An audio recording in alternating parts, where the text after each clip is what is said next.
Le jour du jugement.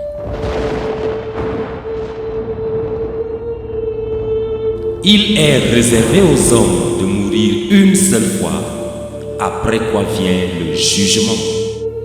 Hébreux, chapitre 9, verset 27.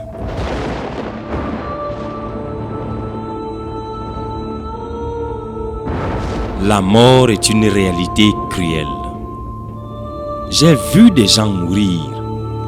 Mon père, le pasteur Solomon Fumumtanee, mourut en ma présence à 62 ans. Mademoiselle Mary Namatuvo, une étudiante en cycle de recherche en biologie à l'université de Makerere, est aussi morte. Mes amis les plus intimes, Lambert Eten Egot et Martin Joya Emmanuel, sont tous deux morts juste au début de la vingtaine. Les présidents meurent. Par exemple, où est le grand Nkrumah de l'Afrique?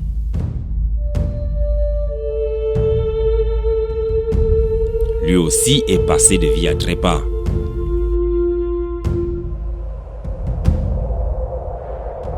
Il y a de cela 2 jours, un jeune garçon est mort à Tinga, un quartier de Yaoundé, la capitale politique du Cameroun. Il avait 14 ans. Il est sorti dans la matinée fort et en bonne santé, mais la nuit, c'est son cadavre que ses parents ont reçu. Il s'était noyé. Il n'avait que 14 ans, mais il est parti. Les gens de tout âge meurent.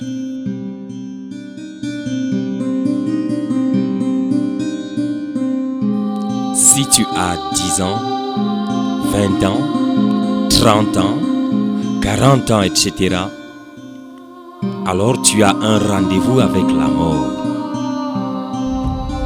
Si tu vas dans un cimetière et que tu mesures la longueur des tombes, tu trouveras que les gens de tout âge meurent. Personne n'est exempté.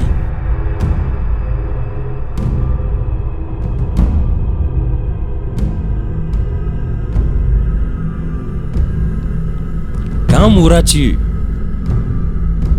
Le prochain avis de décès pourrait être le tien. La mort ne respecte ni l'âge, ni le rang social. Les riches et les pauvres y sont tous conviés. Les personnes instruites, ainsi que celles qui ne le sont pas, y sont également conviées. Toi qui as un doctorat, la mort pourra bientôt te visiter. Il en est de même de celui qui est insensé.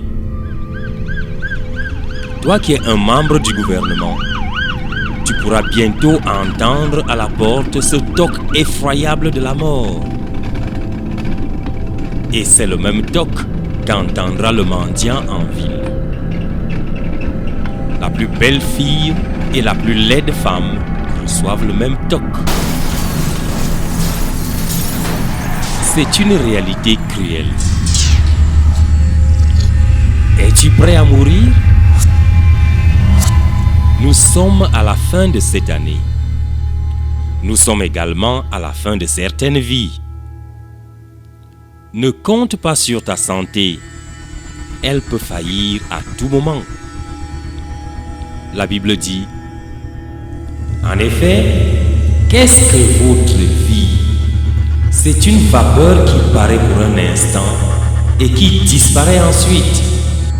Jacques, chapitre 4, verset 14. Mon cher ami, ma chère amie, comment t'appelles-tu? Pierre, Paul, Jean, Marie, Grace, et ainsi de suite. Je voudrais personnellement m'adresser à toi.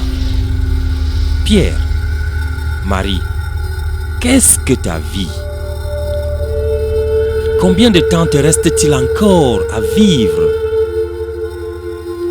Es-tu prêt à mourir? Qu'est-ce qui te rend si orgueilleux? Te vantes-tu tant de la vie qui n'est qu'une vapeur? Tu pourrais habiller la vapeur à la dernière mode, avoir des chaises en or et ainsi de suite. Mais mon cher ami, ma chère amie, cela ne va rien changer. Moi, Zach Fumum, qui te prêche aujourd'hui, je suis un mourant. Ma vie est très brève. Je pourrais ne plus jamais avoir l'occasion de monter sur l'estrade ou de prêcher un autre sermon. Je vis avec la conscience de la sentence de cette mort imminente. De même, vous qui m'écoutez aujourd'hui, chacun de vous est un homme mourant ou une femme mourante. Tu es un condamné à mort.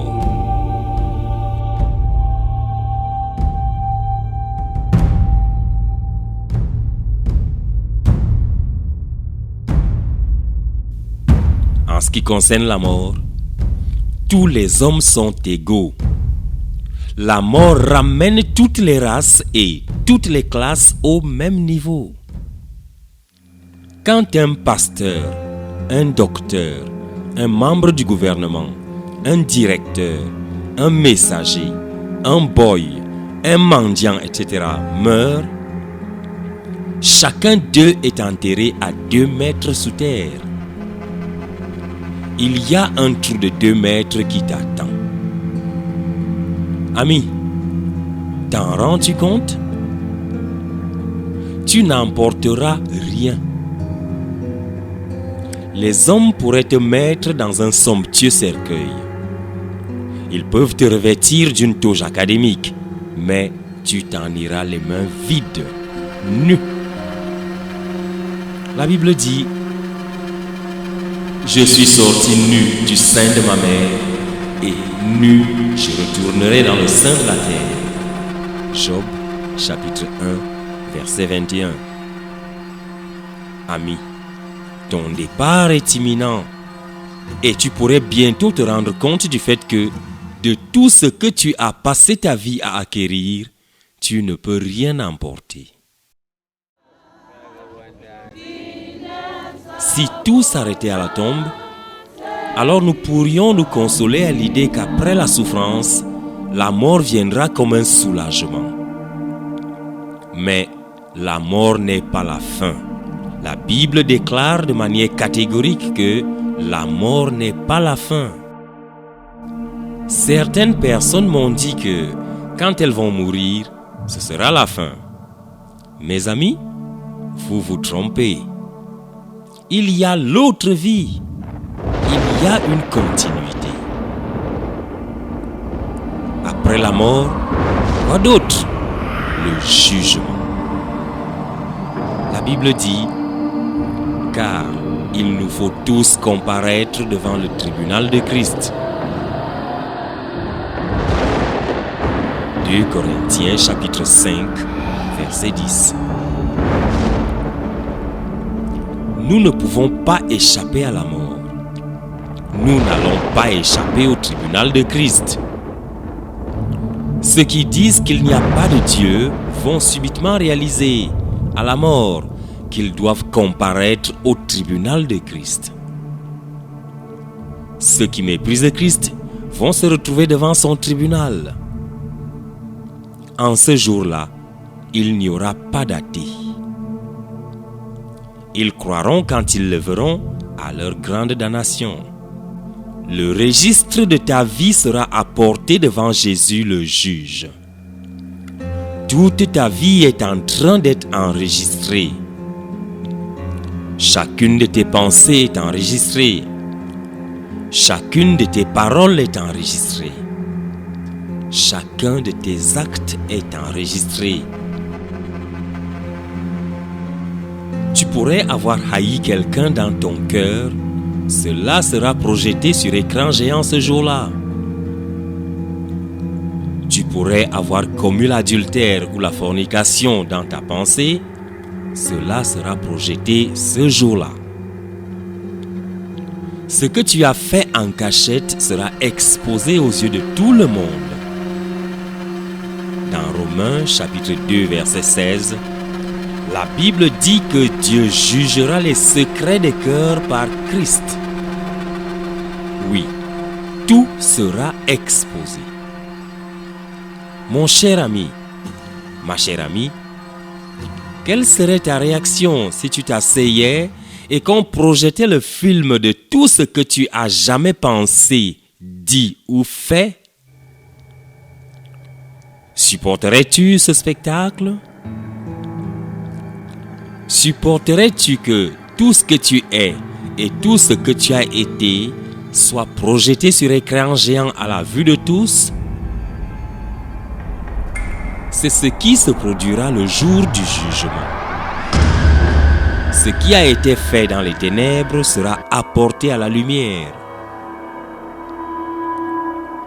Les gens pleureront et souhaiteront que la terre s'ouvre et les avale à cause de la honte, mais la terre ne s'ouvrira pas.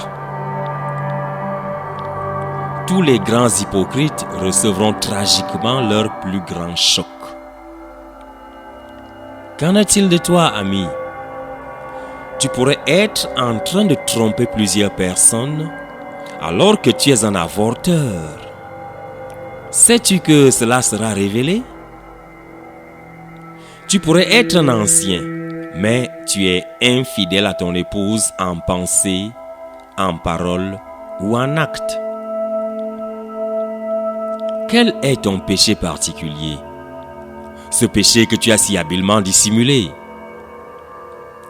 Sais-tu qu'il va être exposé? Il n'y a rien de caché qui ne sera révélé, et les pensées secrètes de chaque cœur seront révélées.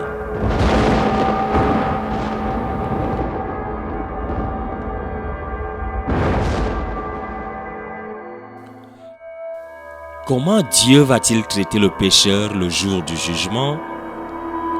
La Bible dit qu'il va punir le pécheur. La Bible dit: ne savez-vous pas que les injustes n'hériteront point le royaume de Dieu? Ne vous y trompez pas. Ni les impudiques, ni les idolâtres, ni les adultères, ni les efféminés, ni les infâmes, ni les voleurs, ni les cupides, ni les ivrognes, ni les outrageux, ni les ravisseurs n'hériteront le royaume de Dieu. 1 Corinthiens chapitre 6, versets 9 à 10. As-tu jamais été ivre, ne serait-ce qu'une seule fois? Alors tu es condamné. As-tu déjà dit ne serait-ce qu'un seul mensonge? Alors tu es condamné. Les injustes ne peuvent pas hériter le royaume de Dieu, même si leur injustice est infime. Il n'est pas question d'avoir une note passable. La note passable de Dieu, c'est 20 sur 20. Et donc, même 19,75 sur 20 constitue un échec. En quoi consistera la punition? La Bible dit que c'est l'enfer. Écoute, ce n'est pas moi qui le dis, car le Seigneur dit dans Apocalypse chapitre 20, versets 12, 13 et 15, « Et je vis les morts, les grands et les petits, qui se tenaient devant Dieu. Des livres furent ouverts, et un autre livre fut ouvert, celui qui est le livre de la vie. Et les morts furent jugés selon leurs œuvres, d'après ce qui était écrit dans ces livres. La mer rendit les morts qui étaient en elle. La mort et le séjour des morts rendirent les morts qui étaient en eux. Et chacun fut jugé selon ses œuvres.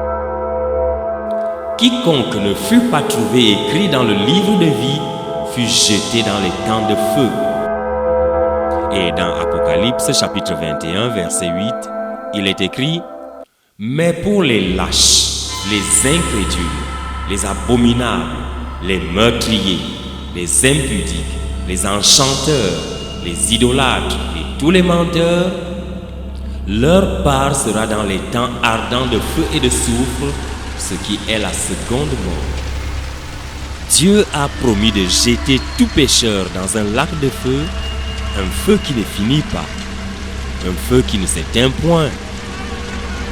Ce feu-là t'attend. Certains me disent que ça, c'est un concept primitif. Eh bien, dans au moins 11 passages de la Bible, Jésus déclare catégoriquement que des gens iront bel et bien en enfer. J'aimerais être aussi primitif que Jésus dans ma façon de croire. La Bible dit « Dieu n'est point un homme pour mentir ».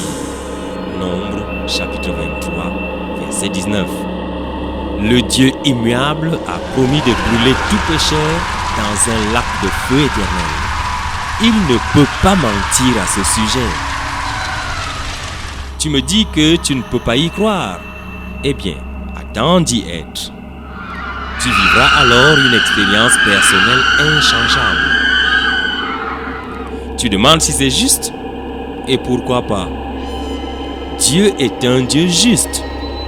Un Dieu qui ne punit pas le péché serait loin d'être saint. Si Dieu ne punissait pas les pécheurs permanemment, il contredirait sa nature, et ce faisant, il serait comme Satan. L'enfer est le salaire du péché. Romains, chapitre 3, verset 23. Si l'État ne te payait pas à la fin du mois, comment percevrais-tu un salaire? Dieu ne fera pas d'erreur. Chacun recevra son dû. Le jour du paiement arrive. Le diable a mis dans certains cœurs le mensonge selon lequel, parce qu'il y aura plusieurs personnes en enfer, le fardeau sera allégé. Peux-tu être aussi stupide? Peux-tu être aussi insensé pour croire un tel mensonge? Il y a plusieurs prisonniers à la prison centrale, mais leur nombre ne les réconforte pas. Chacun languit d'être relâché. Chaque pécheur en enfer sera isolé afin qu'il puisse endurer personnellement la peine de ses péchés.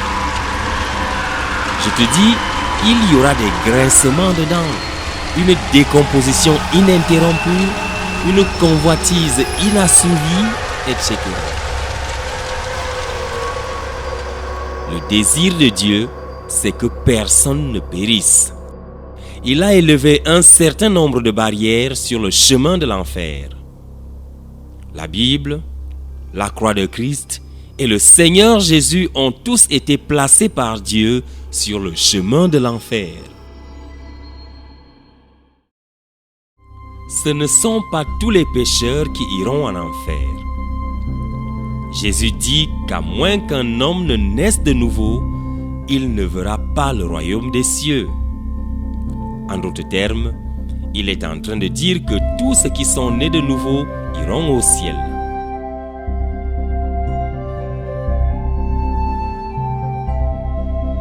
Il y a deux types de pécheurs.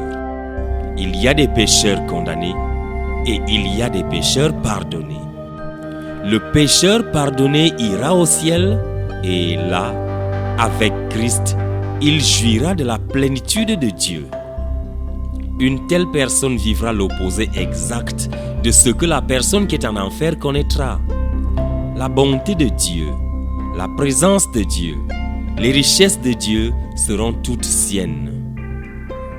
De telles richesses que les mots humains ne peuvent exprimer à tant de ceux qui sont nés de nouveau. Comment naître de nouveau?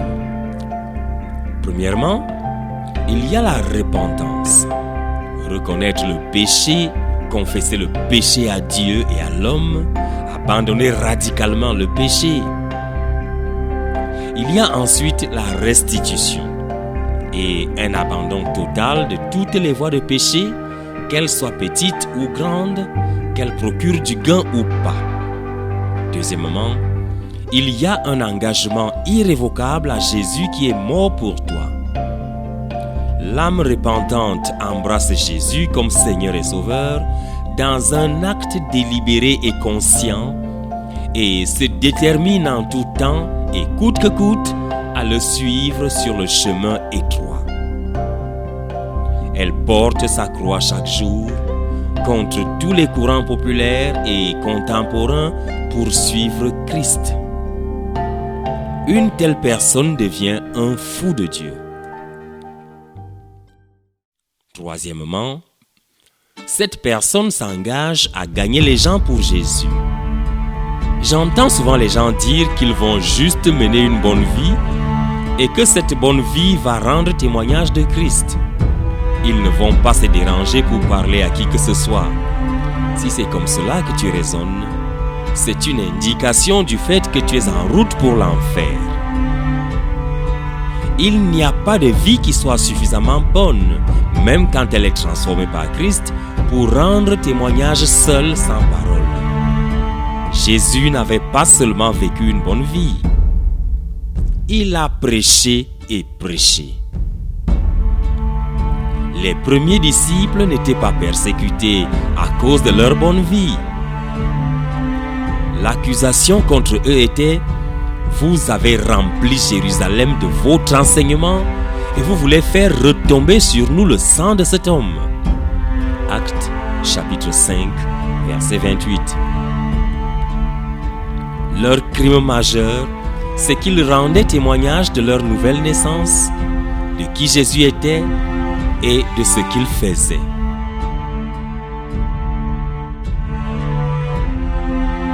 Si tu n'es pas activement en train de parler de Jésus aux gens et de les amener au Sauveur, tu es perdu. Le chemin du ciel est étroit. Il n'y a que peu de gens qui le trouvent. Jésus dit que les gens devraient s'efforcer d'entrer par cette voie. Il dit qu'il n'y a que peu de personnes qui sont sauvées. Ce petit nombre avance à contre-courant, étant insultés, calomniés, maudits et persécutés. Mais il faut qu'ils avancent, car c'est ce qui est arrivé à Jésus. Il n'y a pas de salut sur fauteuil. Si tu ne portes pas la croix, tu ne porteras pas une couronne. Si tu ne le confesses pas ouvertement, il va te renier ouvertement.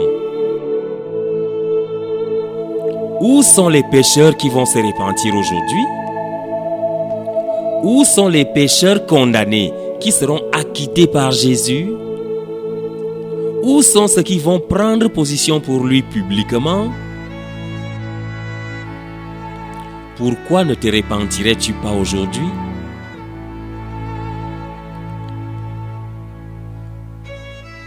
Il y a de cela plusieurs années, quelqu'un m'a aidé à recevoir Christ. Si tu veux le recevoir, suis les 4 étapes suivantes. Première étape, admets que tu es un pécheur par nature et par habitude, et que par ton effort personnel, tu n'as aucun espoir d'être sauvé. Dis à Dieu que tu as personnellement péché contre lui, en pensée, en parole et en acte. Dans une prière sincère, confesse-lui tous tes péchés l'un après l'autre. N'omets aucun péché dont tu te souviens. Il serait utile que tu fasses une liste de tes péchés sur une feuille de papier que tu brûleras après avoir obtenu le pardon de Dieu. En faisant tout cela, tu dois sincèrement éprouver du regret pour tes péchés puisqu'ils transpercent le cœur de Dieu. Ensuite, tourne une fois pour toutes le dos à tes mauvaises voies et abandonne-les. Si tu volais, ne vole plus. Si tu commettais l'adultère ou la fornication, ne le fais plus.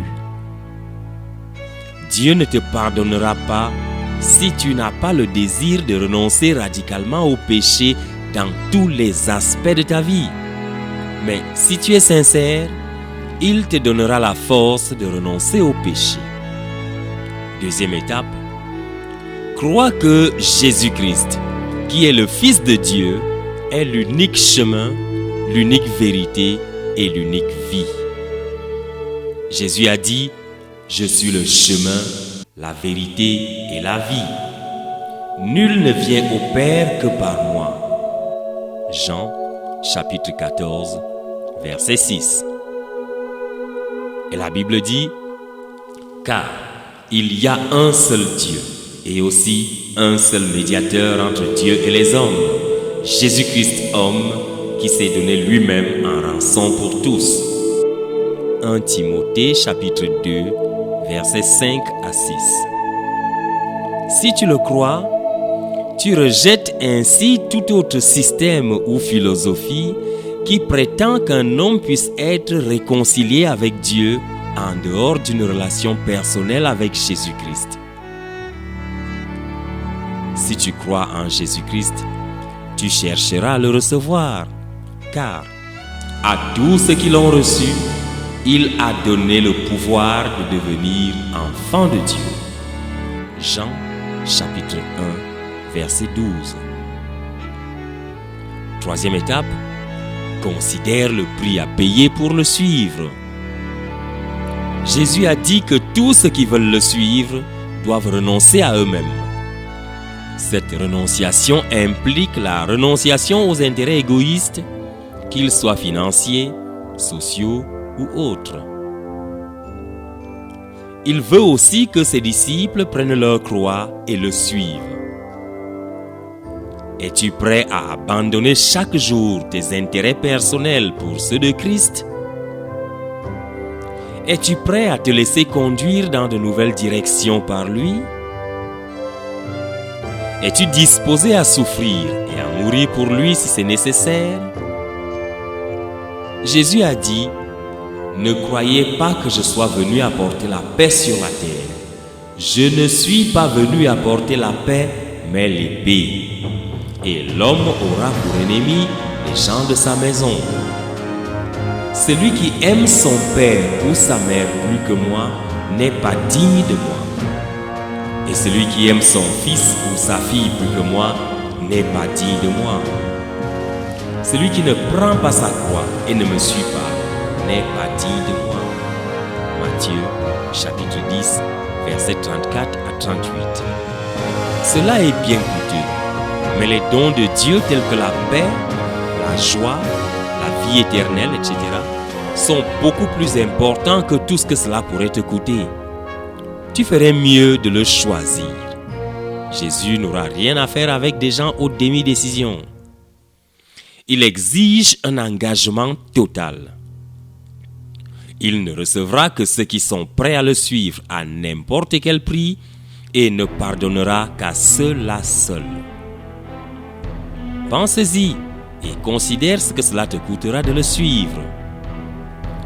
Si tu es décidé à le suivre à tout prix, alors tu dois, et c'est la quatrième étape, faire quelque chose là-dessus. Invite Jésus à entrer dans ton cœur et dans ta vie. Il dit, « Voici, je me tiens à la porte et je frappe. Si quelqu'un entend ma voix et ouvre la porte de son cœur et de sa vie, j'entrerai chez lui, je souperai avec lui et lui avec moi. » Apocalypse chapitre 3, verset 20. Ne voudrais-tu pas faire une prière comme la suivante ou bien une autre selon l'inspiration du Saint-Esprit? Seigneur Jésus, je suis un pécheur misérable et perdu. J'ai péché en pensée, en parole et en acte. Pardonne-moi tous mes péchés et purifie-moi.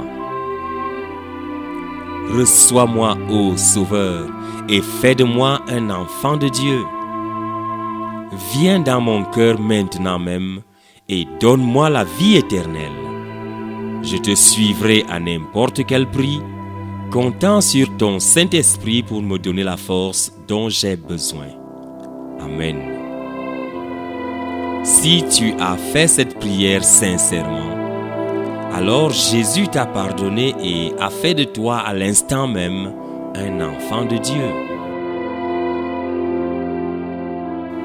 Il a effacé et oublié tous tes péchés et tu es devant lui maintenant comme si tu n'avais jamais péché. Hébreux, chapitre 10, versets 16 à 17. Tu as la vie éternelle. 1 Jean, chapitre 5, versets 11 à 13. Tu es né de nouveau. Tu es une créature entièrement nouvelle et le passé a disparu. 2 Corinthiens, chapitre 5, verset 17. Tu es sauvé. Romains, chapitre 10, versets 9 à 10. Réjouis-toi dans ta nouvelle situation devant Dieu. Remercie-le pour son amour, son pardon, son salut merveilleux, etc. Commence tout de suite à parler aux autres de ta nouvelle vie en Christ. Écris-moi ou appelle-moi immédiatement. Je prierai pour toi et si possible, je t'enverrai quelqu'un pour t'encourager. Ta lettre ou ton appel téléphonique seront traités personnellement et de façon confidentielle. Que Dieu te bénisse.